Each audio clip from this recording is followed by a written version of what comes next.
Las tres patas del gato. Hola a todos y bienvenidos a un nuevo capítulo de Las tres patas del gato. Tengo a mi derecha a Dani, como aquí siempre. Tengo a Raúl a mi izquierda. Que soy yo. Esta persona de aquí. Y a la izquierda tenemos el invitado de esta semana. ¿Quién es? Me ha pedido ¿Quién me ha pedido que le llame Xavi, igual se llama así. Puede ser. Y también me ha pedido que le llame Pelacables. Algo pelará, como mínimo el suyo. Y que también es el mayor conocedor de Blade Runner de varios países. Esto no lo he dicho yo. Hemos dicho Mónaco, hemos dicho San Marino y Ciudad del Vaticano. Ciudad Y de Andorra. Bien. Y de Andorra. O sea, Y de Kuala Lumpur también me han dicho que. Y alguna que isla del. no han visto Blade Runner todavía. Y alguna isla del Pacífico, de estas Palau, ¿sabes? Eso seguro que también. O sea, Sí, ahí donde cayó la bomba atómica del atolón no sé qué. Allí. ahí. Seguro. Sí, soy el que más sabe de esa isla. Sí, seguro. Vale, antes de empezar, como siempre, a todos los invitados les hacemos varias preguntas para conocerlos. Vale. Es un test un poco picadito, como diría, como dirían en Ilustres Ignorantes, ¿vale? Película que te haya marcado. Bueno, Blade Runner obviamente, pero bueno, aparte de Blade Runner, pues voy a decir El Árbol de la Vida, como de las más recientes, de Terrence Malick. Me lo han recomendado mucho. Última película vista. Hostias, qué mala memoria. Bueno, voy a decir una de las últimas que he visto, que además tiene un poco que ver con Blade Runner, que es Los Duelistas, de Ridley Scott, que precisamente la vi un poco como un refresco antes de Blade Runner. Si alguna no te la sabes, puedes pasar palabra, ¿eh? O sería no sé. La última película vista en el cine. Última película vista en el cine, Golpe de suerte de Woody Allen. ¿Te gusta Woody Allen? Sí, soy un fan de Woody Allen. Sí. Esta no estaba, ¿eh? Esta la pregunto yo porque sí. Película que te gustaría protagonizar. No sé, cualquiera en la que salga Emma Stone realmente. Película sobrevalorada. Tantas. Cinema Paradiso. ¿En serio? Sí. Vale, es vale. una película que detesto. ¿No estás de acuerdo? ¿Estás de acuerdo? Detesto con todas mis entrañas. la Dani no detesto. está para nada de acuerdo. No voy a necesitar esto, Xavi. No voy a necesitar. Película que recomendarías. Babylon, ¿Babylon? de 2023, desde el año, sí. Babylon, sí. Vale, no sé cuál es. Película que más veces has visto. Blade Runner, sin duda.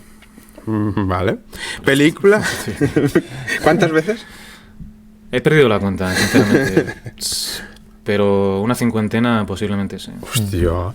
En distintos medios, luego hablaremos. Pero sí, Vale. la he visto Película muchas veces, sí. que te queda por ver.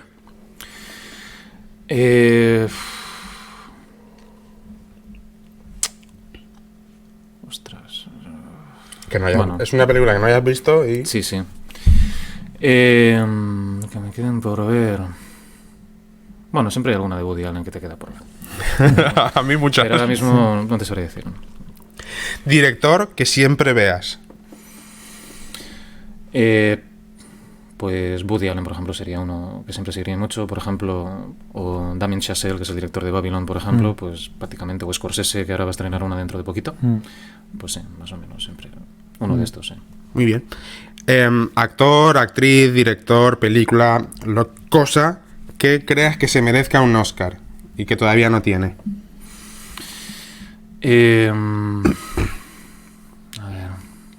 Me sorprendería si alguien en una pregunta dijera, pues la iluminación de... Sí, eso estaría chulo. Sí, el vestuario de... Sí, algo infinito.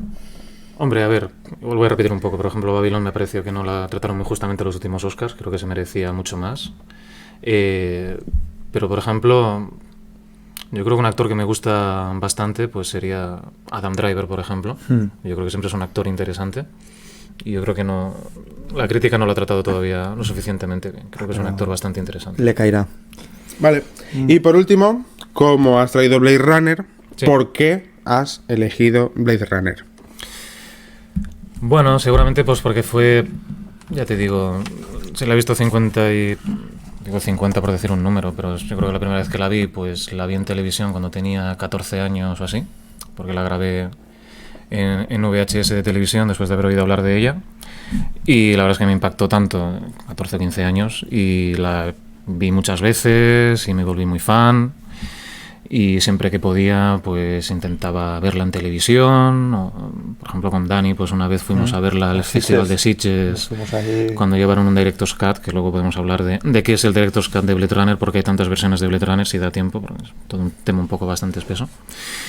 Y bueno, es una película pues que desde el principio pues la verdad es que me chocó bastante. También es verdad que luego con el tiempo me doy cuenta de que la película era demasiado sofisticada para que yo la entendiera. Eso no quiere decir que no me... Igualmente me chocó visualmente y tal, y la historia la verdad es que me absorbió bastante. Pero es verdad que no es una película típica para que alguien de 13 o 14... No es Star Wars, quiero decir, ¿vale? Que claro, alguien con 14 años... puedes ver Star Wars... No, claro, a ver, Star Wars es una película que se hizo, pues eso, para público adolescente, niños pequeños, entretenimiento, y claro, es normal que esa película te fascine, ¿no? A la vez, esa película te fascine, probablemente que te fascine Blade Runner no es ET, ¿vale? Que de hecho luego hablaremos que precisamente se estrenaron a la vez ET y Blade Runner el mismo verano, ¿vale? Entonces no es la típica película que y de hecho a gran parte del público cuando se estrenó pues realmente no tuvo buenas críticas, no tuvo buena acogida. Críticas no lo sé, pero no tuvo buena acogida. Tuvo alguna buena, ¿no, Xavi? Pero no tuvo una acogida fervorosa, digamos, como... Bueno, lo que pasó sobre todo es que se estrenó en verano. Entonces, en verano, aquel verano también se estrenó ET. Ya. Entonces, ET arrasó en taquilla y claro, era verano. Y tú ves una película como Blade Runner que... También es verdad que el concepto que vendieron es que Blade Runner iba a ser una película de acción, porque salía Harrison Ford, que era el protagonista. Claro, que acababa un poco de el concepto Jones, que, claro, el concepto que vendían los trailers era un poco de aventura, también venía de Indiana Jones, era una aventura futurista, ¿vale? Entonces, claro, la gente se encontró, cuando vio Blade Runner, pues empiezas ahí con la parte esta del Hades, del infierno donde está la Tyrell y todo esto, y es todo muy deprimente y mucha lluvia, y Harrison Ford le dispara por la espalda a una mujer y tal, y es en plan, coño, está asesinando a tías Harrison Ford, ¿no? Entonces, claro, tú vas... Porque tiene que hacerlo. Claro que te... bueno, tengo una conexión... Espera. Porque sé que a ti te gusta mucho, tengo entendido que a ti también te gusta mucho Blade Runner. Sí, parte un poco a la par, ¿eh? Yo no digo que no me guste, ¿eh? Yo no digo que no me guste, ni que sea mala ni nada, digo que creo que no la entiendo. Blade Runner. ¿No la entiendes? La he visto 2 veces. Una, de hecho, creo que la vi en tu casa. Sí, la vimos. Contigo. Sí, está no sé si, con la... Creo que fue en tu casa. Reviéndola, no me acordaba de casi nada. ¿No? Y ahora que la he vuelto a ver, creo que no la entiendo. No, es porque tú decías de que es densa, no... Tiene una trama complicada. Claro, es una película que, a ver... Siempre dices una película es una obra maestra y automáticamente parece que todo el mundo le tiene que gustar. No, claro, a ver, todas las películas, cada película tiene sus sensibilidades y tiene su público. Sí que es verdad que por eso Blade Runner pues se dice que fracasó en su momento en taquilla, porque claro, no... El público de Blade Runner era una película que estaba como muy avanzada en ciertos aspectos y claro, el público todavía no había llegado a Blade Runner en ciertos aspectos y bueno, si hay gente que no le gusta todavía no pasa absolutamente nada. Yo no digo ni que me guste ni que no me guste, sino que creo que no la entiendo, por eso me gustaría verla a través de vuestros ojos, de qué veis vosotros en la película. ¿A ti cuándo y cómo te llegó? Pues mira, yo la descubro porque me la deja un familiar mío, el marido de mi prima. Me dejo un VHS y veo la versión de Blade Runner, la que se estrenó en España. Esto que ya Xavi nos va a hablar un poquito de los diferentes cuts que hay. Y me quedo alucinado. Y la segunda vez que la veo en su casa, precisamente. Nos conocemos desde el instituto, que esto sí que lo podemos decir, ¿no, Xavi? Que sí. Ya ha prescrito el crimen. Aquí, y fue en su casa. Erais pareja, ¿no? Y fue la... No, pero... No, él tenía pareja en el instituto, era otro que no era yo. Sí. Tenía otro amiguito especial antes que yo. Ay. Pero bueno, qué pena. Luego esto lo cortamos. ¿Tienes pelusilla? Bueno, la cuestión es huevos. Que la primera persona, el primer DVD que vi en mi vida fue en su casa, que lo tenía su hermano comprado de Estados Unidos, y la primera película que yo vi en DVD en mi vida fue Blade Runner, en blanco y negro, porque como había el tema del color en Estados Unidos de Paul Secam, mi hermano vi un Blade Runner en blanco y negro en su casa en un DVD, el primer DVD que vi en mi vida. ¿Y sensaciones? Sensaciones brutales, sensaciones de ver algo alucinante, sobre todo la ciudad. Yo recuerdo que meterme dentro con el coche ese volando y estar ya metido en ese mundo agobiante. Sí. O sea, y además es curioso porque, claro, nosotros cuando la vimos en una pantalla que sería del tamaño de esto. Claro, una tele de tubo. Pero bueno, una tele... Pero claro, el nivel de detalle visual que había en Blade Runner, los que los vieron en el cine la primera vez, es que era apabullante. O sea, había gente... O sea, no es que salieran deprimidas ni nada, pero claro, ver Blade Runner en pantalla grande te das cuenta...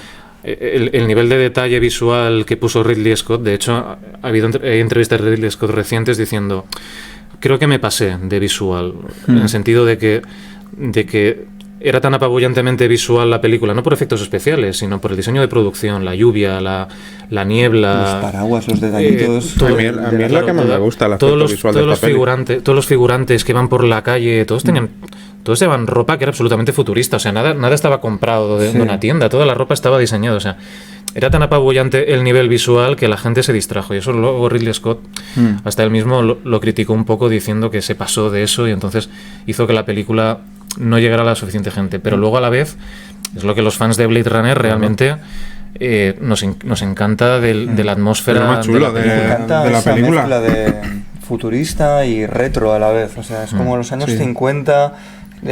Como la serie Maniac. Sí, claro, entonces Es futurista, pero con elementos retro. realmente yo creo que esa mezcla, no sé qué piensas tú, Xavi, yo creo que le da un toque atemporal, o sea, Blade Runner será visualmente buena en el 2123, o sea, porque ese toque retro le da ese punto de que no sea una película de ciencia ficción que empiezas a ver agujas y botones en un panel, ¿no? O sea, Sí, no, además la película está muy asentada en el género del cine noir, Sí, ¿vale? De hecho, películas, ¿no? uno de los libros más famosos sobre Blade Runner, que no está traducido al español, pero yo me lo compré, para que veas que soy friki de tal. Me lo compré hace muchos años en Amazon y tengo algunos más también. Pero bueno, el que es como la Biblia más importante de Blade Runner se llama Future Noir, que es de un escritor que se llama Paul M. Salmon, que este fue un escritor que cuando se hacían grandes producciones en Hollywood, pues las revistas de cine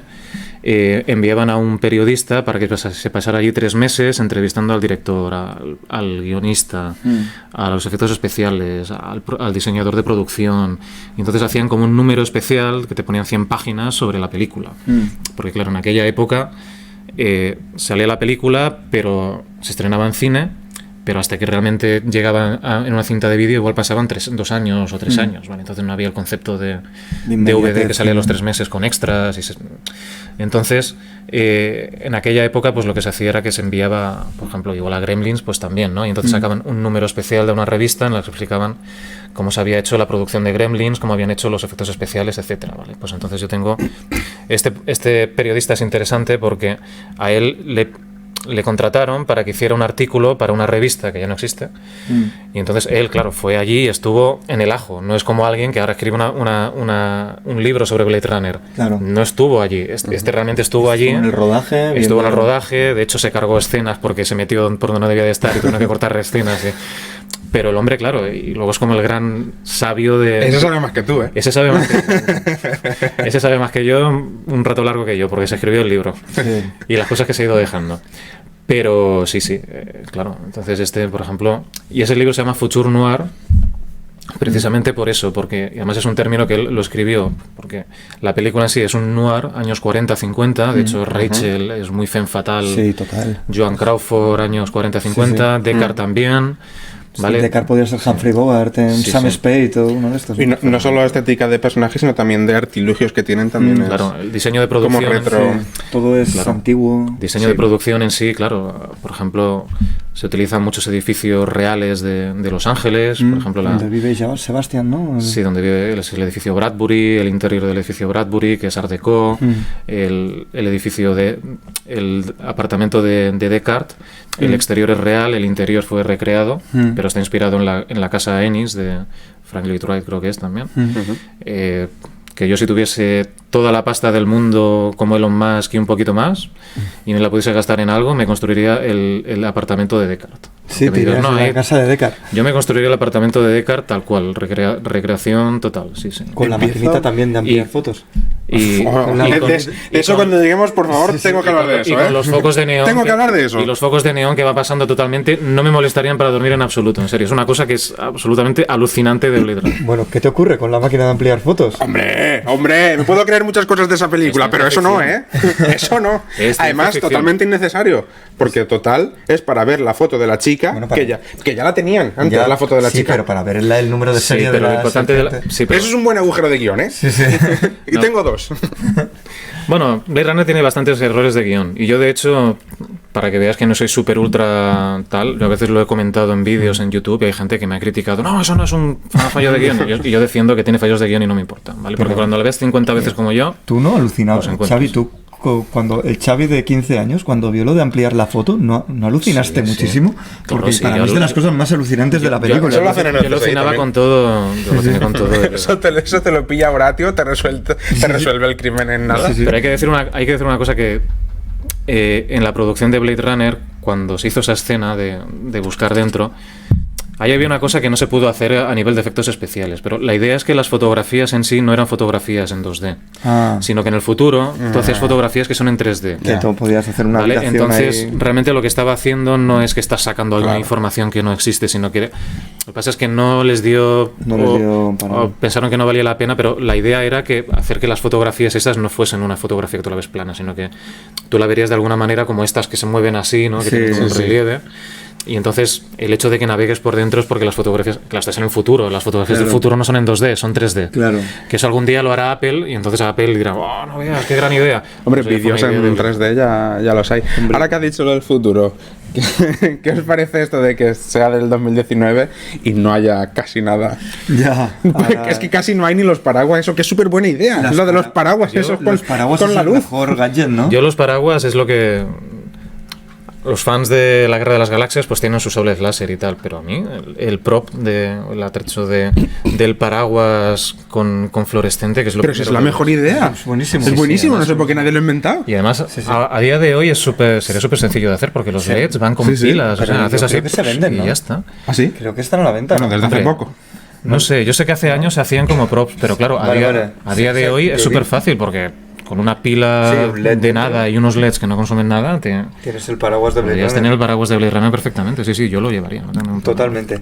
¿Queréis que hablemos un poco de la trama? Sí. ¿Qué os parece? La historia. Sí. La historia en sí. Ya hemos hablado de la parte visual, que a mí me encanta. Por cierto, estoy viendo un poco de tendencia en ti a los rollos cyberpunk, ¿eh? Sí, ¿Te gusta, bueno, te gusta mucho, Mola mucho eso, no, ¿eh? no, a mí siempre me ha gustado el tema de entrada a nivel histórico, la revolución industrial, engranajes y cosas de esas me chiflan. Cosas de tío. No, pero quiero decir. Forjado a fuego no, y tal. eso me encanta. Y después el tema futurista mezclado con cosas que, claro, es que la estética es que tiene, esa estética tiene todo para atraerme, o sea, realmente. Pero sí, pero volviendo a la trama Sí, un poquito. vamos a hablar de... Cuéntanos, Xavi, ¿qué son, ¿qué son los replicantes? Cuéntanos cosas de ese ¿De qué tipo. trata exactamente Blade Runner? Exacto, ¿de qué trata? ¿De qué va?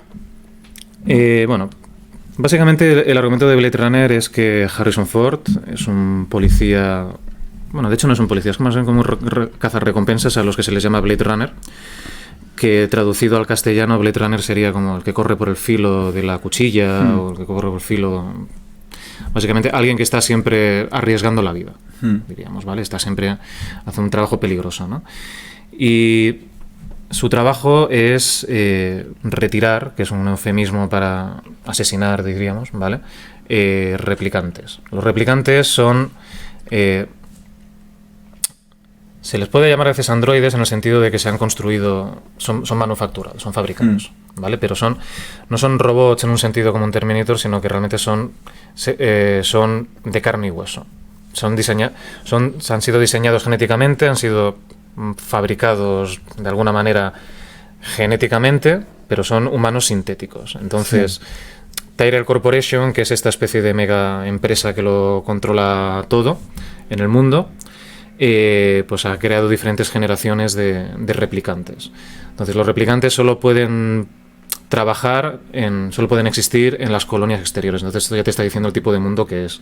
O sea, es una sociedad que por un lado ha conseguido crear seres humanos sintéticos. ¿Vale? Y por otro lado estás en un mundo en 2019 un poco avanzado, más al nuestro, en el que se ha colonizado otros mundos, porque el mundo en el que estamos pues ya está sobresaturado. Ahí tengo una pregunta. ¿Son únicos los replicantes o pueden ser clones de otras personas? Bueno, yo creo que en principio la idea es que sean seres únicos. Sí. Es que tú Sí. creas un humano y sale... No, puedes hacer un humano a tu imagen y semejanza. Seguramente si se lo pides a Tyrell te lo harán. Sí. Seguramente te lo harán. Tyrell no tiene moral ninguna. Pero la idea de los replicantes es que son esclavos. ¿No? Hablando fácilmente, ¿vale? Son esclavos. Luego también se supone que la Tyrell también pues, puede fabricar animales sintéticos porque en el mundo en el que está, en Los Ángeles del 2019, ha habido... En la novela original de Philip K. Dick se explica que hubo una guerra mundial que se llamó Guerra Mundial Terminus. Entonces esto pues dejó que la atmósfera estaba llena de contaminación y de radiación, muchas especies se extinguieron, ¿vale? Esto no se explica específicamente en Blade Runner, pero bueno, se da por hecho porque viene de la novela, pero nunca en la novela. En la película en sí no se dice ni... Está el momento del búho famoso, Exacto. ¿no? Cuando entra Sí, que dice, será muy... artificial. Sí, sí. Dice, hombre, por supuesto, artificial, será muy caro. por supuesto. Sí, sí.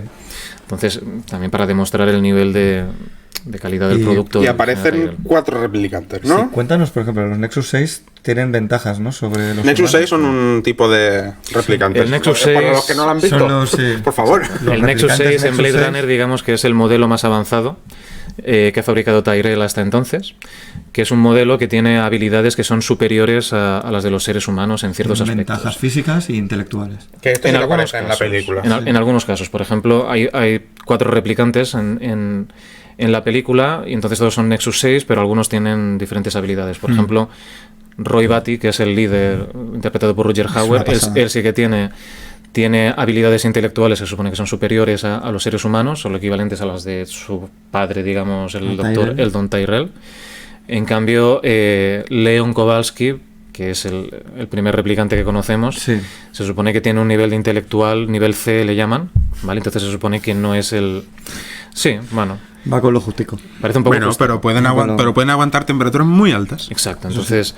Luego- Porque están diseñados eso, para hacer... Muy altas, no muy bajas. colonizar Sora mundos. Sora es de sexual, ¿no? Pris es más Ah, modelo de Pris, placer. sí, A Sora. Pris le llaman el modelo de placer y Sora es un poco, Es verdad, dice... Pris es el de placer. Ryan dice, es como la bella y la bestia. Es a la vez... Puede ser guerrera, porque además se ve, porque Sí. pelea con Deckard, ¿no? Pero a la vez también están... Hay un punto que es absolutamente buscado dentro del diseño de Blade Runner, que es un punto fascista total. Obviamente a Pris la hacen como una muñequita súper hermosa y a Roy Batty lo hacen como a un ario ideal, ¿vale? Sí, con el pelo Y es, blanco, pero- y es ojos absolutamente... azules. Y es absolutamente buscado, o sea, no es una casualidad. Y de hecho, por ejemplo, otra de las cosas del diseño que es impresionante de Blade Runner, si os fijáis alguna vez cuando sale un policía patrullando la ciudad, que por ejemplo en el Final Cut se ve más porque hay una escena específica en la que Deckard está hablando con un policía, ¿vale? Y entonces ahí se ve un poco más el diseño del vestido. El policía tiene una pinta absolutamente de nazi de la SS, o sea, con una gabardina así subida hasta arriba. O sea, Hago inciso. Como policía, es una mierda. O sea, Sí, exacto. no investiga nada. Como claro. investigador no investiga nada. Bueno, aquí Claro, ese fue un problema. Claro, ese aquí por hay un tema- ejemplo. Sí. Bueno, terminamos de contar la trama y ahora nos metemos en todas las cosas que, he contemos la visto trama, que vale. me rechinan. Pues básicamente la película en sí es Harrison Ford, es Rick Deckard, es un Blade Runner retirado. Se explica en la voz en off que la razón por la que está retirado es porque, digamos, ya sentía un poco, se estaba deshumanizando, retirando replicantes, ¿vale? Y Brian, su jefe, pues le pide que le ayude a retirar a 4 replicantes que han escapado de las colonias exteriores, Que ¿vale? son los que hemos dicho. Exacto, que Cuatro son pellejudos, que es 4 el pellejudos. eufemismo para llamar a los Skin replicantes. jobs, como decían en inglés, pellejudos, ¿vale? Y Deckard, pues por razones X, pues decide aceptar el encargo de... Al principio dice que no. El otro dice dice, que ¿cómo no. que no? Dice, venga, va. Luego dice, sí, si no, no eres nadie. Y bueno, pues el hombre pues acepta. Y trata de eso, ¿no? De él cómo va persiguiendo A los cuatro a los replicantes. 4 replicantes. Pero aparece Aparece una quinta. una quinta replicante que no te lo esperabas. Que le hacen Exacto. una prueba que mola un montón, que es otra de las cosas que me mola más. ¿Vosotros pasaríais el Void Camp? No. ¿Pasaríais el text? No, porque yo creo que no tengo... A ti te daría igual que la tortuga estuviera del revés, ¿no? O sea, no tendrías ningún... Que mira, ya que has dicho eso, una de las cosas que me rechinan es Leon, el primero, Sí. cuando le van a hacer el test al principio, Sí, la primera escena. si ya tenían imágenes de todos ellos, ¿cómo? No se entiende. No se Sí, entiende que yo le para hagan mí eso pasar es el una, test. Sí, eso es para mí uno es de los una, errores. esos errores de guión. Yo te puedo decir, por ejemplo, que eso lo comenté alguna vez en algún comentario de YouTube y alguien me dijeron, no, es que todavía entonces no les habían llegado los informes de las colonias. No sé, Pero ¿y quién, Correos, no y quién le deja? Pero se supone Sí, que eso es un claro. centro, ¿no? Es un poco- Me imagino yo que es un centro tipo policía o algo de eso. ¿Quién le deja entrar con una pistola? ¿Y cómo se escapa después de matar al primer tío? Sí, eso es un poco. Sí. Sí, es un poquito. O sea, hay algunas partes que yo reconozco que sí, que son. Después de que la ves 50 veces, pues, Dices, empiezas a encontrar cosas que son fallos de guión y tal. Pero bueno, obviamente las películas no son. ¿Tú pasarías el El test? test Boy Camp. Hombre, pobre tortuguita, ¿sabes? Yo creo que me, ¿Tú que me pasarías el conmovería. Yo no sabría qué responder a algunas preguntas. Sinceramente. Es en plan, me quedaría en blanco. Si me lo hacéis ahora, me quedo. Yo también preguntaría, ¿qué es un galápago? ¿Sabes? O sea, Pero eso forma parte también, la película Blade Runner, una de las razones también por las que no tuvo un gran éxito cuando se estrenó en calendario veraniego contra ET, que de hecho no se estrenó solo con ET, sino que ese verano se estrenaron un montón de Conan películas también. comerciales, Conan, Sí, sí. una de Star Trek, o sea, ese verano se estrenaron muchísimas películas, entonces pues iba a ser ya difícil que encontrara a su público. Pero claro, es que es una película que es perversa. Y el test de Voight Kampf, por ejemplo, ya en sí ya es perverso, porque al propio público es en plan, ¿y yo qué respondo a esto? ¿no? claro. Y ya viene, esto viene un poco de parte de Philip K. Dick. O sea, la novela en sí, había la perversión esta de qué es humano. En la novela original eran robots de piezas, ¿vale? En la película se hicieron replicantes y eran más carne y hueso, más persona, ¿vale? Pero claro, hay muchos aspectos perversos. Por ejemplo, podemos hablar de la relación de Harrison Ford con Sean Young, de Rick Deckard con Rachel, esta replicante a la que él hace el test de Voight Kampf. Cuidado ahí. Es una relación romántica también, También tengo muy algo que perversa. decir. Sí, o eso, sea, no, todo no muy- es obviamente perverso, Sí. pero hay un punto ahí de perversión bastante evidente. Y entonces la película tiene puntos que no son en plan, no es Saw perversa en plan Saw, ¿no? Películas de estas, pero sí que son No, pero tiene, intelectualmente, digamos, o filosóficamente perversas. Tiene- ¿Tú qué respondes a un test de Voight Kampf? Todos somos replicantes. tiene un punto En ese sádico sentido. el tío con ella, de hacerla sufrir, ¿no? Hombre, pero es que él ya le dice, no quiero besarte. Se va. Sí. Le cierra la puerta, la coge de los hombros, la pone contra la pared y le dice, dime que me quieres o algo así, o dime que... Mm. Sí, Dices, sí. No, el tío es... No serás tú, Rubiales, ¿no? Decar está siempre ahí Bueno, rozando el límite. por un lado la película... La coge así y le dice, un piquito. Por un lado la película es un... Ella se lanzó. Es un Ella se- Blade Runner es un noir, entonces la escena esta del tío duro y la tía... Ella también había sido un poco chulilla con él al principio, Sí. ¿vale? Pero cuando le dice que es una replicante y tal, la mujer pues como que se derrumba. Pero sí que es verdad que, por ejemplo, esa escena pues fue una de las escenas que fue más difíciles de rodar en la película porque no encontraban el tono, ¿vale? Querían hacer una escena romántica y de hecho en los extras de Blade Runner pues hay como escenas descartadas porque intentaron de muchas maneras diferentes, ¿vale? A ver cómo podía funcionar aquello. También ahí había un poco de problema entre Harrison Ford y Sean Young, porque Harrison Ford era un actor que era muy profesional y Sean Young era una actriz que era prácticamente su primera película importante o prácticamente su segunda película incluso. Y tenía 18 o 19 años. Entonces Sean Young no estaba lo suficientemente madura, digamos, en ese sentido para el papel, y parece ser que Harrison Ford tenía algunos problemas trabajando con ella y había bastante Había mal rollo entre mal ellos. rollo entre los dos. Entonces, Esto pasa mucho. precisamente esa escena, que es muy agresiva y es como muy violenta, también hay quien dice que, claro, es que los dos, Harrison Ford y ella, pues no acababan de... Hombre, y lo que le dice después, Genial. dice, nunca me habían rechazado cuando estaba siendo tan amable. Lo cual, lo cual es una te vienes mentira a tomar total, algo. porque Sí, sí, estaba sí. siendo un borde y Es un imbécil desde el primer minuto. Además, uno. Es un poco imbécil, ¿eh? Además, Deckard tiene algunos problemas de alcoholismo. Lo que pasa es que Ridley Scott dijo, cuando viene bien el Harrison papel. Ford interpretaba a Deckard, tendría que haberle dicho que interpretase más borracho, que se le viera que estaba como un poco más borracho. Podemos hacer un interludio en el que podemos hablar de Ridley Scott un momento. Va, uno de los... Bueno, ya hicimos el especial de Alien. Ah, sí, es verdad. Uy, lo dejaré por aquí. No, Es por verdad, aquí. no me acordaba. Ahí estaba, ¿no? Ahí arriba. Hicimos el de Alien y ya hablamos un poquito de él, pero bueno, cuéntame cuál... Bueno, ya que tenemos aquí a Xavi, cuéntanos que... Sí, yo te cuento yo, gilipollas. Pero ¿cómo descubres a Ridley No Scott? le hagas feo al Hombre, no. moderador. No, ahora no quiero hablar. Él quiere hablar, Ahora que él quería hablar de Ridley No quiero Scott. hablar. Co- Vamos a Déjale que hable de decir. Ridley. A mí me gusta. ¿A ti Ya te está. gusta Ridley Scott? A mí me gusta. Muy bien. Es buen director, Ridley Scott. ¿Cuál es vuestra película que más os ha impactado? De Ridley Scott. A mí mi Alien es la que más me gusta. Ni tan... Estoy pensando, ¿eh? Y he de decir que la serie que tiene, la que sacó en HBO hace poco, Es que no me acuerdo cómo se llama. Es rarísima. Es también de Aliens. Raised by Wolves. Raised by Wolves. Oh, me gustó muchísimo. Sí, te gustó también. Sí, hablaba muy bien de esa, pero creo que no lo han continuado, ¿no? Tiene 2 temporadas, creo. Vale. ¿Qué os sorprende del cine de Ridley Scott? Hombre, el imaginativo. No sé si es cosa suya o que tiene algún ayudante fijo de. Sí. Pero el imaginativo que tiene, el crear mundos como los crea, es increíble. Sí. Que es la atmósfera. El crear Sí, atmósferas es como hizo Alien, que creó la Nostromo, ¿no? Perdón. Sí, es uno de los directores que son más visuales, también porque él venía del mundo de la publicidad y él decía que había hecho como miles de anuncios, seguramente, y claro, en el mundo de la publicidad tienes muy bajo presupuesto, pero tienes que impactar fácilmente, rápidamente. Entonces, eso se ve en Alien, se ve muchísimo, ¿vale? Y en Blade Runner también, aunque ya tenías más presupuesto, pero Alien más o menos tenía un presupuesto que era un poco inferior al de la Guerra de las Galaxias, ¿vale?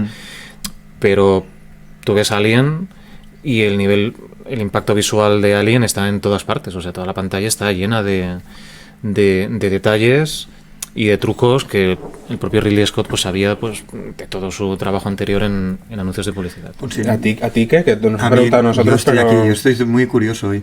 No, a mí me encanta el Ridley Scott del principio. El Ridley Scott hasta Thelma y Luis. Es que es maravilloso, es que creo que tiene todo obras maestras. Yo creo que a ti te gustará la serie que sacó hace poco. Seguro, si tengo paciencia para ver una serie, la veré. Tengo un problema con las series, ya lo sabes, ¿no? Pero sí que creo que el tío tiene, como las 4 o 5 primeras películas, tiene 3 obras maestras, incluido Los Duelistas, que me parece un peliculón absoluto. Y Los Duelistas, Alien, Blade Runner y Thelma y Luis son 4 peliculones. Y creo que después va un poquito más de capa caída. No sé, las últimas... Bueno, Gladiator está muy bien, a mí me gusta bastante. Pero después ya, no sé, El Reino de los Cielos, Dillinger... ¿no? Como... Bueno... No sé cómo... A ver, Ridley Scott, bueno, por ejemplo, hizo, creo que American Gangster. Sí, American Gangster, no Dillinger, perdón, American Gangster. American Gangster. En general, cuando Ridley Scott se deja llevar por las épicas, incluso hizo aquella de El Reino de los Cielos. El Reino de los Cielos, esa me gustó mucho. Que esta la tengo pendiente. La vimos en el cine, pero luego sacó una versión extendida que tengo pendiente de verla. Por ahí se entienden más cosas, ¿no? Joder, bueno, de hecho había, los huevos, sí, eso pasa mucho.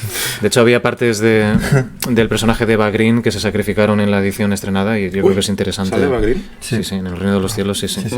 Entonces, por ejemplo... Y Legolas sale Orlando Bloom. Por desgracia, sí. Pero bueno. Una de cal y una de arena. Sí, la verdad es que no está... No está en su Pero bueno, momento. Ridley Scott, de hecho, ahora va a estrenar Napoleón, que es... Tiene buena ¿es de Ridley Scott? Sí. ¿De Napoleón? Aunque yo no soy un gran fan de Joaquín Phoenix, pero bueno. Pero tiene pintaza, ¿eh? Sí, es que todo lo que hace Ridley Scott cuando es así high concept es el tipo de película que se le da bien a Ridley Scott. Aunque a mí me gustó La Casa Gucci, también me gustó bastante. ¿Y Robin Hood la has visto? Sí, la vi también. Bastante entretenida, pero tampoco no nada del otro mundo. A mí no me preguntas, ¿eh? No quiero hablar contigo. Cerremos el interludio de Ridley Scott, a tomar por culo. Pero nada. No, pero bueno, Robin Hood la has visto. No. Es que esta la tengo pendiente, quiero verla. No. Es entretenida, para ver una tarde está bien. Sí. Cerremos el interludio de Sobre Ridley todo, Scott. creo que era Kate Blanchett quien hacía de Marion. Creo que era...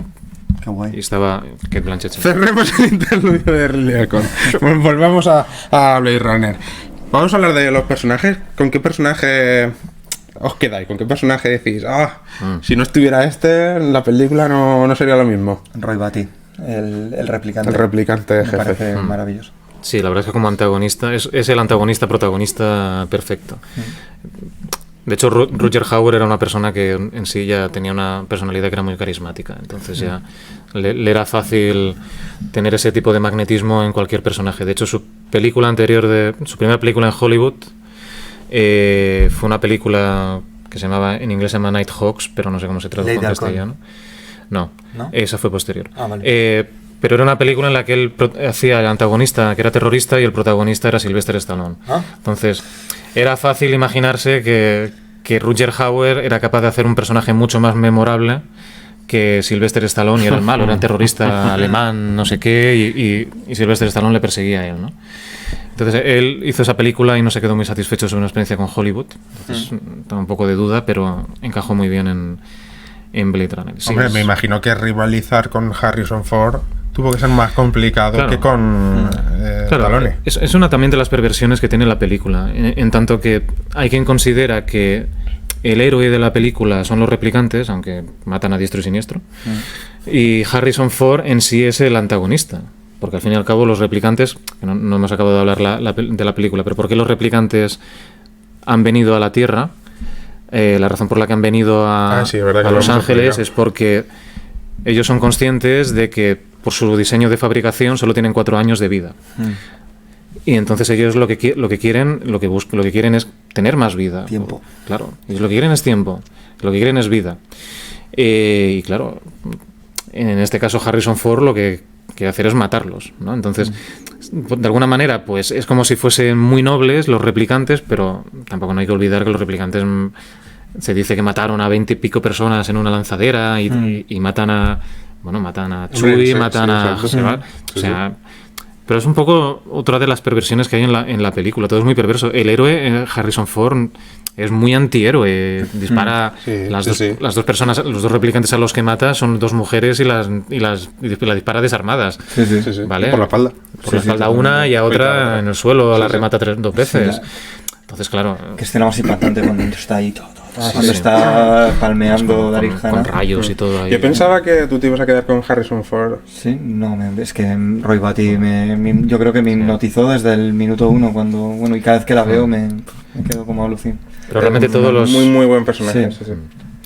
En sí todos los personajes tienen algo memorable. También los personajes femeninos también, ¿no? Pero por ejemplo el doctor Eldon Tyrell, que solo sale en 2 escenas, que es el actor Joe Turkel, que era conocido sobre todo por las películas que hizo con Stanley Kubrick, porque salió en Senderos de Gloria, era uno de los soldados de Senderos de Gloria, y era el camarero del Resplandor, que está detrás de la barra.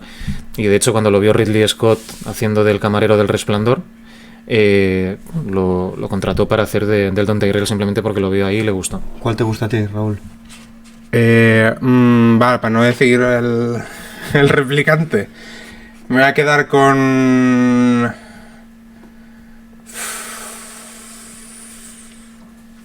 con una de las replicantes, me da igual cuál. No, me quedo con... Me quedo con la replicante que lo intenta matar poniéndosele en la cabeza. Con Pris. Sí. Me quedo con ella. Va. El modelo de placer, muy bien. Que al principio, fíjate, es que no me acordaba de nada cuando la vi en tu casa. Yo me pensaba, o sea, se parecen mucho. El replicante jefe, ¿cómo se llama? Roy y ella, físicamente, se parecen mucho. Sí. Yo digo, uy, se ha cambiado la cara. Sí. Te lo juro, te lo juro. Sí, tienen una relación.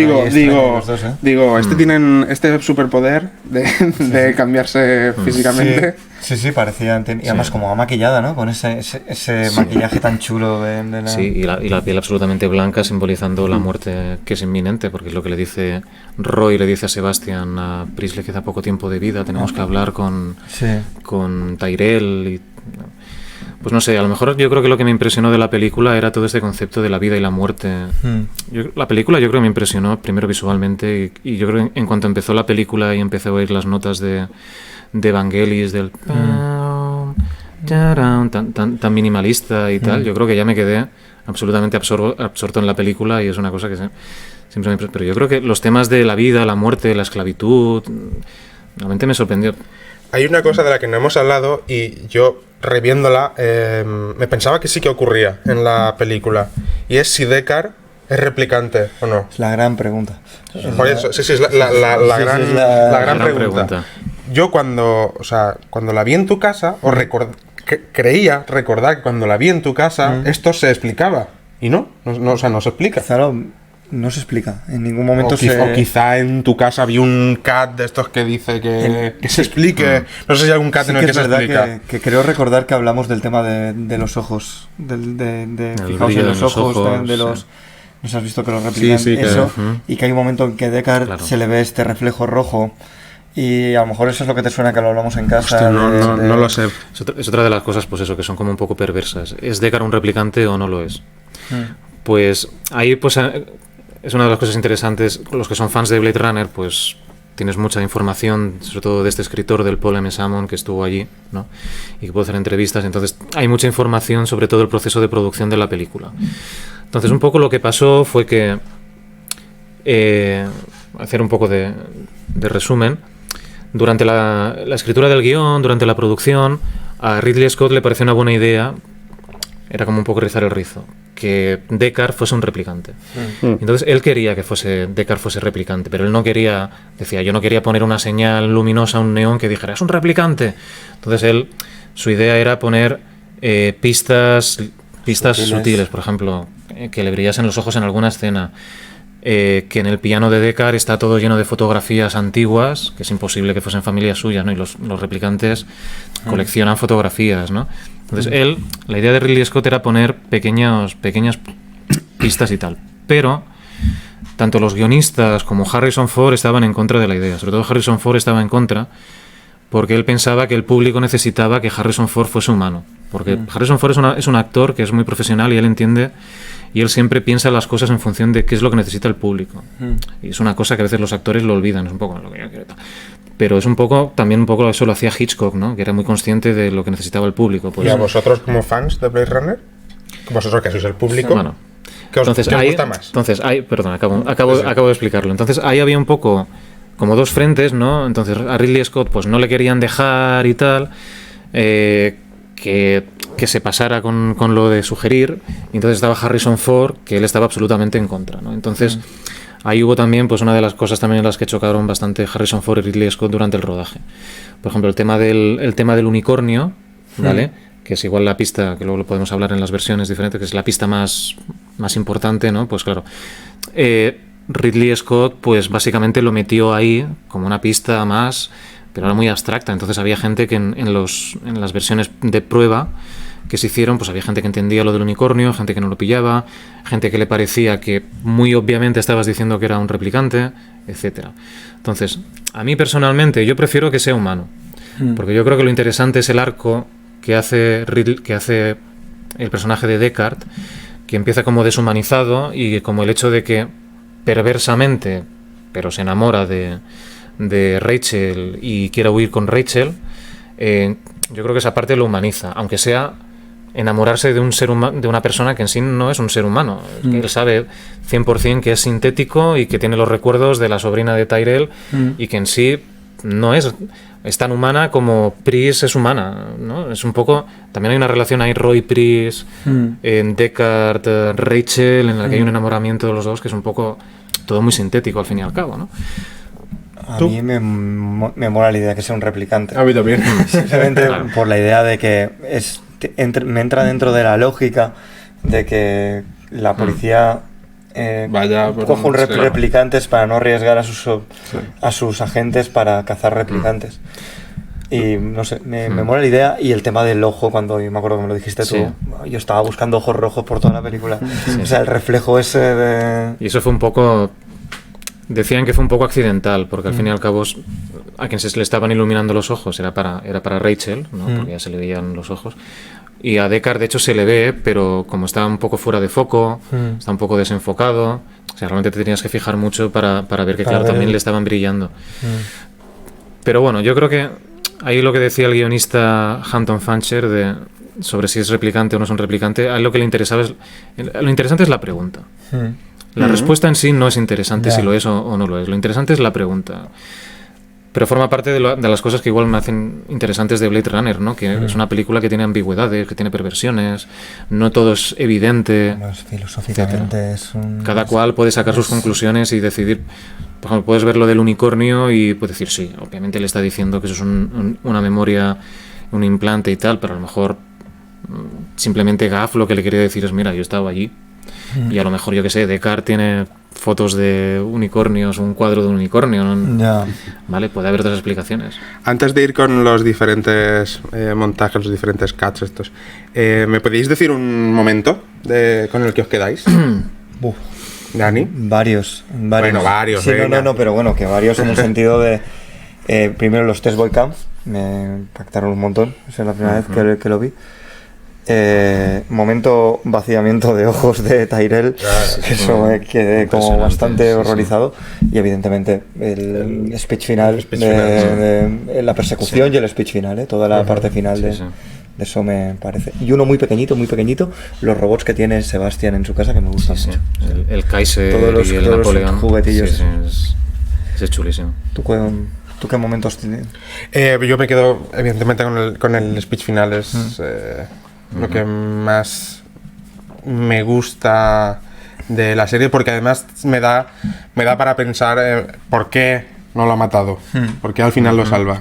Creo que también es otra de las preguntas de la película. Entonces, pues, además que es, digamos que también es la más icónica, ¿no? de la película, del speech final. He visto cosas que jamás creería.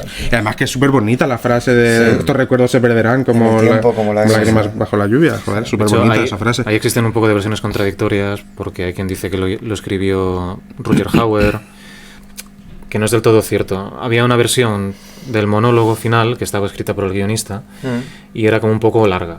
Entonces Roger Hauer, además era la última escena del último día de rodaje, había mucha presión para que acabasen de rodar, y entonces Roger Hauer decía, a ver, si está muriendo y le queda muy poquita vida, no va a rodar el speech entero. De hecho, el speech creo que estaba en los extras, había una escena en la que se veía y tal. Y bueno, y los guiones originales se pueden buscar por internet, que yo los descargué muchas veces y puedes ver el speech original.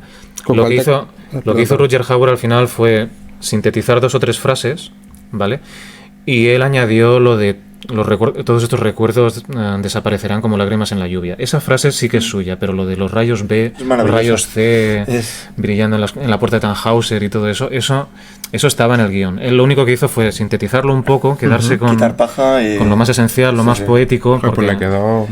porque son 3 frases y tú pillas perfectamente en 3 frases lo que... Y es un monólogo que es tan icónico como el de Charlie Chaplin en El Gran Dictador, básicamente. Es una de las pocas veces que hay un monólogo. Es uno de los monólogos, hay pocos. ¿Con qué momento te quedas tú, Xavi? Bueno, pues hace años, ahora vamos a hacer un poco de abuelito cebolletas, hace años Dani y yo teníamos un blog de cine, y en uno de los artículos que hice eran 10 momentos de Blade Runner. Entonces ahí seleccioné 10 momentos. Si me pasas el link lo pongo aquí debajo. Bueno, es que el blog ya desapareció. Pues no lo vais a ver debajo. Bueno, se perdió en el tiempo como lágrimas. Pero bueno, tengo una copia de seguridad. Si quieres te puedo enviar un PDF y lo podéis colgar de alguna manera para que se descarguen y tal, como curiosidad. Es un artículo que escribí en el 2005. Entonces puse como 10 capturas de Blade Runner y eran como 10 momentos que igual no son los más icónicos siempre, pero eran momentos que a mí me gustaban mucho. Por ejemplo, un momento que me gusta mucho es cuando está Rachel tocando el piano y se desmelena, digamos, y le sale una melena así impresionante. Vale, pues es un momento que es como muy mágico en sí. También, pero yo creo que el momento que es como mi momento favorito de Blade Runner es un momento que es muy sutil, que es cuando Rachel ha ido al apartamento de Deckard y deja caer una foto en el suelo, ¿vale? Entonces Deckard, Harrison Ford recoge la foto, se ve un momento, la foto está como estática y de repente la foto empieza como con vida y se oye como muy sutilmente unas voces de niños. Entonces, coge la foto, es un efecto muy sencillo, simplemente la foto estaba ahí y de repente la foto es como se empiezan a ver las sombras que se mueven y tal, y como que la foto cobra vida durante 2 segundos. Es como si pestañeas te lo pierdes, pero fue una cosa que me dejó súper impresionado, ¿no? Es como el recuerdo aquel que no es un recuerdo porque le han engañado y le han dicho que ella es la niña de la foto y todo eso es una mentira absoluta, pero es el recuerdo que de repente hace flop y de repente vuelve a la vida, empieza la vida. Y realmente es uno de esos momentos en plan wow. Luego no lo he visto en ninguna otra película, no he visto nunca nada así, pero me parecía absolutamente... Entonces pues ahí tenía pues 10 cosas así. Sí. Y a nivel visual, el ojo con las luces, esa imagen que está mirando que está mirando la ciudad y se ven las luces reflejadas en el ojo. Es la película que te está mirando a ti en lugar de tú estás mirando a la película. Es una pasada. Pasamos a los montajes. ¿Cuántos hay? ¿Cuántos distintos hay? Bueno, que se hayan estrenado y que se hayan visto, ¿vale? ¿Cuántos y por qué? ¿Y por qué? Bueno, cuando se estrenó en el 82, digamos, ¿vale? Antes del estreno de mayo del 82, pues se hacen, lo que se hace Hollywood son previews, ¿vale? Entonces hacen una versión de la película que no está completamente acabada, que a lo mejor le faltan algunos efectos especiales, pero hacen, pues, la enseñan a un cierto público para ver, pues eso, como tú dices, ¿no? Hay un fallo de guión, no sé qué, esto no se ha entendido, ¿vale? Porque luego, al final, las películas, tú lo que ves no es lo que se rodó solo. Muchas veces se ruedan 4 horas de película y tú solo ves 2, ¿no? Entonces, al final, los cineastas que son conscientes, como Ridley Scott, de que tienen que hacer un producto para que la gente lo entienda, pues van puliendo el producto y añadiendo cosas para que se entienda. Entonces, el primer montaje que enseñó Ridley Scott, que no estaba acabado, pues recibió malas críticas porque la gente pensaba que costaba entenderlo, había algunas cosas que no se entendían muy bien, ¿vale? Entonces, a raíz de ese preestreno, no fue el oficial todavía, sino de unos preestrenos, se añadió la voz en off, que esto será un punto que luego veremos en el tema de las versiones, que es un punto ahí contencioso. Entonces, ahí se añadió ya una versión con voz en off, ¿vale? Entonces, cuando se habla de las versiones, pues se habla primero de esta versión original, que fue la primera que se probó, que se llama Workprint, que luego hablaremos de ella, y esta no tenía, por ejemplo, voz en off, era lo más característico, y no acababa con un final feliz en el que los dos se iban por ahí, desaparecían y tal, en las montañas y tal, ¿vale? Luego hubo otro que ya era más parecido al que se estrenó, pues que ya tenía la voz en off, que tenía un final feliz, ¿vale? El happy ending, que luego hablaremos de él, y bueno, pues algunas escenas y tal, que algunos pequeños ajustes y tal. Y esta ya era, digamos, la preview, la segunda preview, que era la más cercana un mes antes del estreno, ¿vale? Era lo más parecido ya al estreno. Luego, cuando se estrenó en el 82, en mayo del 82, ya había 2 versiones, que básicamente era la versión que se estrenó en Estados Unidos, que tenía algunas escenas de violencia un poco más cortas, por ejemplo, cuando Harrison Ford dispara a Pris en el suelo, pues en la versión americana le disparaba 2 veces, y en cambio en la versión internacional, que es la que vimos tú y yo y en el resto del mundo, pues había algunas escenas de violencia adicional, ¿vale? Por ejemplo, cuando Pris le mete los dedos en la nariz a Deckard, lo de romperle los dedos, que Deckard dispare 3. Pero básicamente lo que era en el 82 el International Cut y lo que le llaman Domestic Cut, que fue el que se estrenó en Norteamérica y tal, básicamente era la misma película. Simplemente escena aquí, escena allá, en la que habían reducido un poquito más la violencia y tal. Entonces, esos fueron, digamos, las películas, la que se estrenó en el 82, que digamos que fue un fracaso, en cierto sentido, pues sí, ¿vale? No fue el éxito que se esperaba, pero a partir de ahí, pues hubo mucha gente que... Fue un poco como la película que te he dicho antes, Babylon, ¿no? Que es un poco división de opiniones, ¿no? De gente que nos gusta mucho y gente que no. Pues había gente, críticos, que alababan el aspecto visual, pero que pensaban que como historia en sí, pues no acababa de funcionar, ¿no? Y sin embargo, pues había gente que decía que no, que la habían visto 6 veces en el cine y que cada vez descubrían algo, que es la razón. Una de las razones por las que hemos visto 50 veces Blade Runner es porque cada vez descubres algo. Sí. Cada vez que ves Blade Runner... Hombre, si tiene varios montajes. Porque es una película... Cada vez descubres algo. ¿Cómo llega el Director's Cut? Vale, entonces... Digamos que la película en el 82 no tuvo un gran éxito, ¿vale? Pero sí que fue una película de culto. Lo que sí que luego tuvo bastante éxito fue cuando se publicó en vídeo y cuando se publicó en Laserdisc en Estados Unidos, que los Laserdisc en aquella época pues eran bastante carillos, ¿vale? Igual te costaba el equivalente ahora a 100 euros, ¿vale? Pero claro, era como la versión con mejor calidad que podías ver Blade Runner, ¿no? Entonces los realmente fanáticos de Blade Runner pues se gastaban el pastizal en ese Laserdisc, ¿vale? Y ahí ya se dieron cuenta de que la película tenía un gran éxito de culto, porque el VHS se vendió muy bien, el beta se vendió muy bien, el Laserdisc se vendió muy bien, ¿vale? Entonces ahí se vio que ya... Y también a nivel de películas que se alquilaban en videoclubs y tal, pues también se vio que había un gran interés por Blade Runner, ¿vale? Entonces... nos plantamos en el año 90 y en el año 90 había en un cine, se quería hacer en un cine de San Francisco, creo que era, se quería hacer una programación de películas de ciencia ficción en 70 milímetros, ¿vale? Ahora con el Oppenheimer pues la gente ya ha oído hablar del 70 milímetros un poco más, ¿vale? Pues bueno, las películas normalmente son en 35 milímetros, ¿vale? El 70 milímetros pues lo que te permite es pues una pantalla más grande, por ejemplo, ¿vale? Entonces, en los años 90 pues hubo en un cine quisieron hacer pues eso, proyectar películas de ciencia ficción en formato de 70 milímetros, ¿vale? Entonces, una de las películas que querían proyectar era Blade Runner. por ejemplo, se hizo una copia en 70 milímetros del Imperio Contraataca, pero había pocas, ¿vale? Porque normalmente los cines eran de 35. Era una cosa muy rara. Entonces, un año antes, un conservacionista que se llamaba Michael Arick, creo, cuando estaba buscando en las latas de Warner Bros. Y tal, pues un día encontró Blade Runner 70 milímetros. La miró así, dijo, sí, tiene pinta de ser Blade Runner, ¿vale? La guardó en una lata, la apuntó y tal, y ya está. Porque él estaba buscando grabaciones magnéticas de pistas en estéreo, porque lo que estaba intentando conservar eran las pistas estéreo porque estaban desaparecidas. Entonces, encontré una copia de 70 milímetros y cuando dijeron que estaban programando eso, pues dijeron, vale, pues hay una copia de Blade Runner en 70 milímetros y tal. Entonces anunciaron que proyectarían una copia de Blade Runner en 70 milímetros. Entonces las entradas arrasaron. ¿Vale? Cuando se anunció el festival que iban a proyectar Blade Runner en 70 milímetros, arrasaron. Todos los fans. Entonces, claro, ya había un culto importante y esa película ya todos los pases arrasaron. Programaban 2 pases. Porque además, hacer una película en 70 milímetros y no haber muchas copias, pues no querían hacer un mes entero, ¿vale? Porque solo era como una cosa muy especial, muy puntual, ¿no? Entonces lo que pasó, la sorpresa fue que cuando empezó la película, no era el Blade Runner del año 82.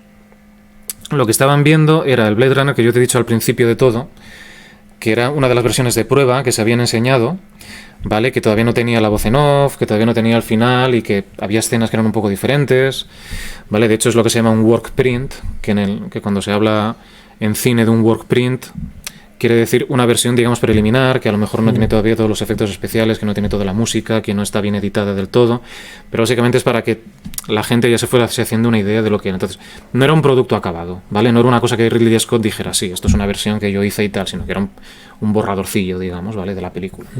Entonces, empezó la película y, claro, ese no era el Blade Runner que todo el mundo había visto durante 10 años. Entonces, todo el mundo se quedó en plan, ¿qué es esto, no? O sea, porque ni el propio proyeccionista que había programado Blade Runner se había dado cuenta de ello, simplemente pues le habían mirado un poquito, habían puesto un rollo y ya está, no se habían dado.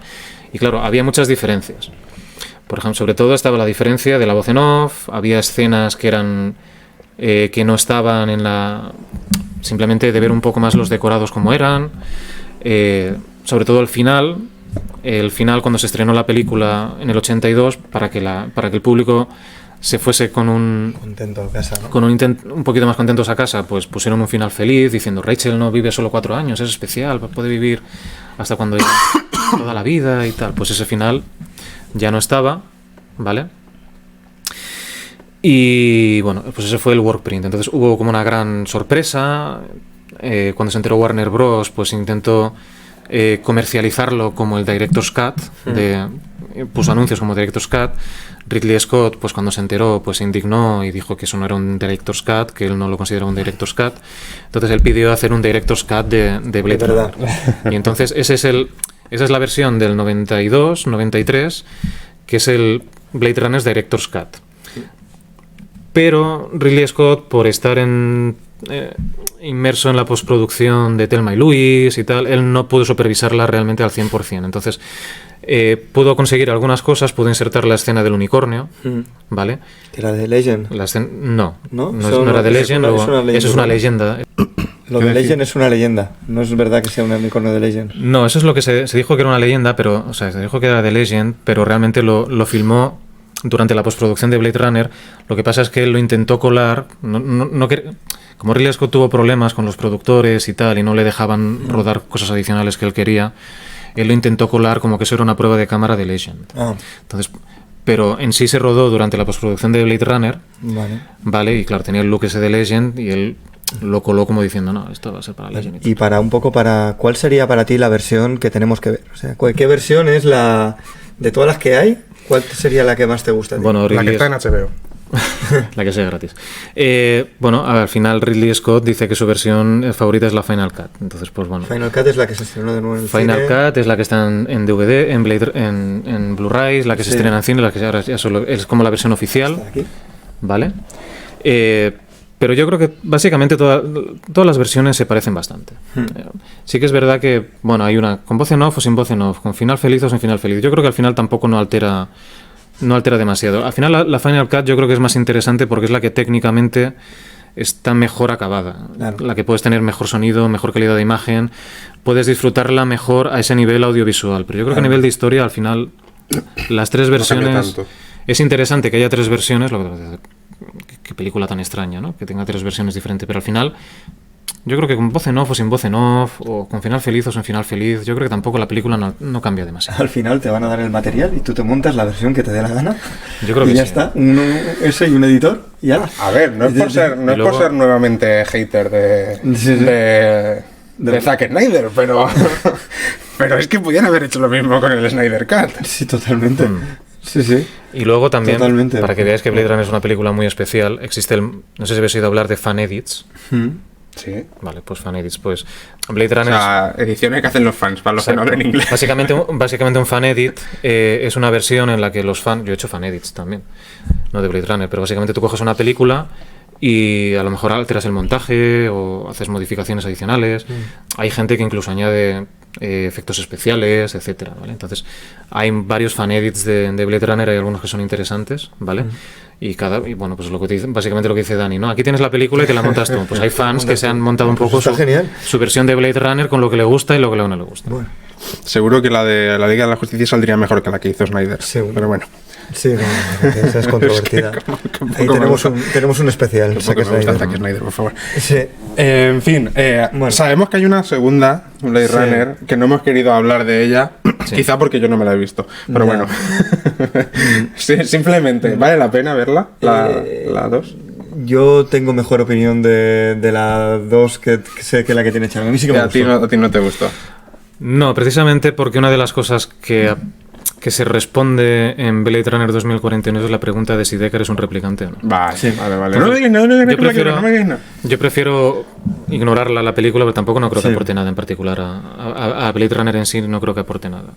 Y encima te da una respuesta a esa pregunta que ya es lo que hemos dicho. Sí. Creo que lo interesante es la pregunta. Tú te lo preguntas, ¿no? A mí la segunda visualización de 2048 me gustó mucho. 2049. 2049. No le quites uno. Bueno, si queréis algún alegato final sobre la película, recomendarla, ya la hemos recomendado 1000 veces. Bueno, recomendarla. Creo que no sé, un tipo por los spoilers, ya sabéis a lo que venía. Creo que profesores de filosofía, cada vez quedan menos esa asignatura, pero es una película con unos dilemas filosóficos brutales, que aparte de tener una película que no es que sea una película entretenida a nivel, a lo mejor no es el entretenimiento más grande, pero sí que a nivel filosófico te da un montón de preguntas y te da horas y horas de conversación en un bar sobre los replicantes y los Blade Runners y esas cosas. Sobre todo que nadie se agobie porque no le haya gustado Blade Runner, no pasa nada, ¿vale? Yo creo que es una película que requiere un cierto tipo de personas que tenemos un cierto tipo de sensibilidad, que nos atrae ver una película en la que todo el rato está lloviendo y tal, y hay unos neones y tal. También es verdad que Blade Runner ha sido una película que luego a lo mejor a la gente no le sorprende mucho porque, al igual que 2001, por ejemplo, son películas que han influido en tantos aspectos. Por ejemplo, hace poco esta semana he visto The Batman, la última versión, la última película de Batman, ¿no? Sí, Y es oscura, está lloviendo todo el rato, hay tiendas que tienen neones, la gente habla todo el rato así, están muy deprimidos. Es Blade Runner total, o sea, la influencia de Blade Runner es que se ve en todas partes. Claro, entonces igual no le sorprende a la gente cuando la ve porque ya se ha puesto tantas veces aspectos de Blade Runner, ¿vale? Que ha creado un género, ¿no? Es bueno, una película a Blade Runner. Pero exacto, si a la gente que le gusta eso, pues si quieren ver la The Original One, pues pero claro, pueden ir hay cosas Blade impresionantes. La Hombre, los escenarios. La fotografía de Jordan Cronenweth, que son claroscuros impresionantes, ¿vale? El diseño de producción, una cantidad de detalle increíble, las interpretaciones, hay frases de guión magníficas como si pudieras ver lo que he visto con tus ojos, que le dice a Chu, ¿no? O sea, hay frases, o la que dice Tyrell de la luz que brilla con el doble de intensidad, la estrella que brilla con el doble de intensidad vive la mitad del tiempo. O sea, hay frases que son brutales. Y además la música de Vangelis, que claro, es que es impresionante en eso. Pero hay gente a la que puede decir, yo se lo he enseñado a algunos amigos, sí, está bien, pues no pasa nada. ¿Qué le vamos a hacer? Bueno, pues con el lo dejamos. Quizá te llamaremos para hablar de la segunda y para que puedas rajar bien de la 2049 segunda. no, para eso no voy a venir. Así que, Para eso no me llaméis. por favor, dejad un me gusta, dejad si a vosotros os gustó tanto como a Xavi o como a Dani, o si os pareció un poco, bueno, ahí está, como a mí. Suscribiros, seguidnos en nuestras redes sociales y nos vemos en la próxima. Muchas gracias a los dos Muchas por gracias, estar aquí. muchas gracias, Dani.